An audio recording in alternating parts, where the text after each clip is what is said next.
आज का जो प्रोग्राम है, इस प्रोग्राम में कौन कौन लोग आए और क्या था प्रोग्राम, उसके बारे में बताना।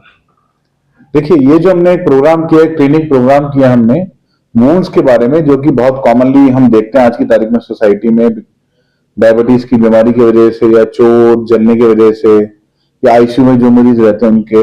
और इसके लिए हमने एक इंटरनेशनल कोर्स किया। बेसिकली मेरे साथ यूके की टीम है और इनकी बहुत सारी टीम यूके से भी जुड़ी।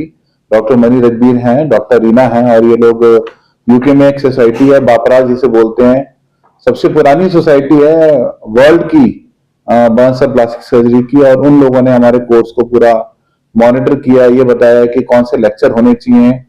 और ये कोर्स मेनली नर्सेज ने अटेंड किया, और एक एसोसिएशन है उसको हम inter professional wound care association बोलते हैं। उसके चेयरमैन हैं महाजन साहब और वाइस प्रेसिडेंट हैं डॉक्टर भरत।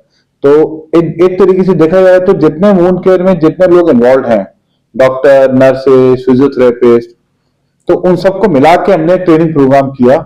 इसमें हमारे करीब 50 लोगों ने इसको अटेंड किया, और मेनली कॉलेज ऑफ नर्सिंग और प्लास्टिक सर्जरी डिपार्टमेंट ने इसको किया। और इसमें हमें हाथ से जो स्किल है बेसिकली, टाँके कैसे लगाने हैं, ड्रेसिंग कैसे चूज करनी है, पैरों का असेसमेंट कैसे करना है, कोई एडवांस ड्रेसिंग कैसे लगानी है, उसके बारे में हमने काफी पार्टिसिपेंट्स को हाथ से सिखाया। और टारगेट ये है कि ये प्रोग्राम हम और भी वेरियस एम्स में करें और इंडिया के वेरियस पार्ट्स में करें। और हमारे हिसाब से प्रोग्राम का जो बेसिक एम था, इंटरनेशनल बेस्ट प्रैक्टिस को इंडिया में लाना, वो हमारा इस कोर्स से पूरा हुआ। ये कितने दिन का ट्रेनिंग था? आज जिस तरीके से सर्टिफिकेट दिया गया है, क्या? सो बेसिकली 2 दिन का ट्रेनिंग था, करीब 14 घंटे का ट्रेनिंग था, जिसमें से करीब ये मान के चलिए 30% के आसपास हमने बिल्कुल हाथ से करने वाला टाइम रखा था। और जिन लोगों ने वो 14 घंटे का ट्रेनिंग किया, हमने उन्हीं को ही सर्टिफिकेट दिया। और आज हमने करीब 40 लोगों को ने हमारे यहाँ ट्रेनिंग पूरी की, और हमने इसको जानबूझ के 40 से 50 का ही टारगेट हमने इसका रखा था। तो क्या लगातार इस तरीके से यहाँ पर होता रहेगा कोई ट्रेनिंग या कुछ ऐसा? जी बिल्कुल। तो हमारे साथ बापरास है और ये inter professional wound care association AIIMS तो अपने आप में है ही। तो हम सब मिलकर इस कोर्स को, डेफिनेटली हमारा टारगेट है कि हर 2 से 3 महीने में इंडिया के वेरियस हिस्सों में हम इसको करेंगे। तो मेरा नाम रीना अग्रवाल है, मैं कंसल्टेंट प्लास्टिक सर्जन लेस्टर में हूँ यूके में, और मैं ऑनररी सेक्रेटरी हूँ British association of plastic reconstructive and aesthetic surgeon की। जिस तरीके से आज का जो प्रोग्राम किया गया नर्सिंग को लेकर, मेल फीमेल को लेकर ट्रेनिंग जो 2 दिन का है, क्या इससे भी और भी आप लोग कुछ जैसे नर्सिंग कॉलेज है वहां भी करेंगे या सिर्फ एम्स में ही करेंगे? क्योंकि जिस तरीके से बहुत पैथोलॉजिस्ट हैं जो कोर्स करा रहे हैं, उनको भी ये क्या नॉलेज होना चाहिए स्किन के बारे में?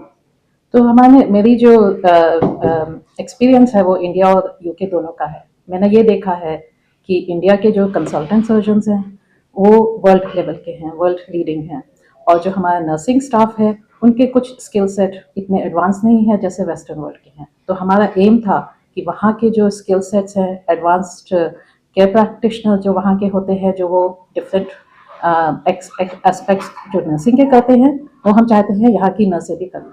लेकिन ये जो है हमेशा 2 वे स्ट्रीट होती है। तो हम उनसे सीखेंगे, यूके वाले इंडिया से सीखेंगे और इंडिया वाले यूके से सीखेंगे। तो it's always a 2 way street rather than a 1 way street. हमें भी यहाँ का सीखना है, क्योंकि यहाँ पर पेशेंट्स के वॉल्यूम्स होते हैं, वहाँ पर इतने पेशेंट के वॉल्यूम नहीं होते हैं, लेकिन थोड़ा सा इनोवेशन, रिसर्च, ऑडिट में हमारा काफ़ी जोर होता है, जो हमें यहाँ की नर्सेज को भी देखना है और उनको एम्पावर करना है कि वो उतने ही वर्ल्ड लीडिंग बने नर्सिंग उसमें एस्पेक्ट में। मैं डॉक्टर रवि महाजन हूँ, मैं प्लास्टिक सर्जन हूँ एक, और हमने एक inter professional wound care association जो है वो बनाई है, जिसका की पर्पस ये था बनाने का कि जो जख्म है उनको बहुत सारे प्रोफेशनल्स डील करते हैं, उसको जनरल सर्जन्स, प्लास्टिक सर्जन्स, वेटरिस और नर्सेज का बहुत इंपॉर्टेंट रोल होता है। तो ये जो एसोसिएशन थी उसका बनाने का पर्पस ये था कि सारे प्रोफेशनल्स को एक प्लेटफॉर्म पे ला के और जो वुंड्स की मैनेजमेंट है उसको इम्प्रूव किया जाए। और उसमें एक जो सबसे इम्पोर्टेंट मुद्दा था वो ये था कि हम इसके बारे में हेल्थ केयर प्रोफेशनल्स को एजुकेट करें।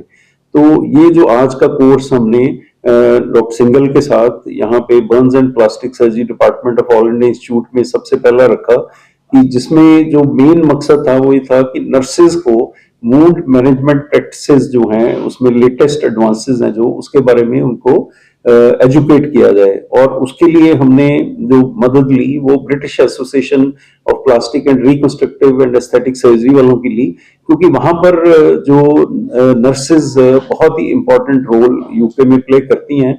हमारा मकसद ये है कि जिस तरह से जो डेवलप्ड कंट्रीज में नर्सेज का जो रोल रहता है वुंड मैनेजमेंट में, उसी तरह से हम अपनी जो यहाँ की नर्सेज हैं उनको भी एजुकेट कर सकें, ताकि वो इसके अंदर बहुत इंपॉर्टेंट रोल जो है वो प्ले कर सकें।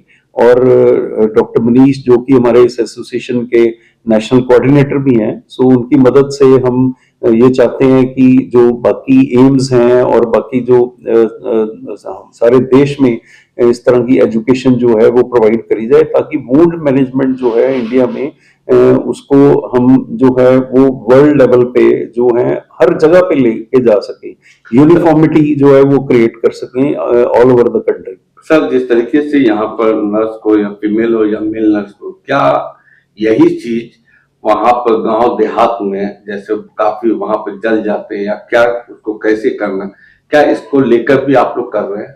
बिल्कुल सही कहा आपने। हमारा मकसद यही है कि इसको जो वुंड मैनेजमेंट है उसको जो है वो बेसिक लेवल जो है रूरल एरियाज तक भी ले जाया जाए। तो हम इसीलिए ये चाहते हैं कि जो पैरामेडिकल स्टाफ है जो बिल्कुल ग्रास रूट लेवल पे काम कर रहे हैं उनको भी एम्पावर किया जाए, उनको एजुकेट किया जाए, ताकि जो हमारा जो लास्ट बंदा है वहां पे रूरल लेवल पे उसको भी जो है वो सुविधाएं जो बेस्ट प्रैक्टिसेस हैं वुंड मैनेजमेंट की वो मिल सके।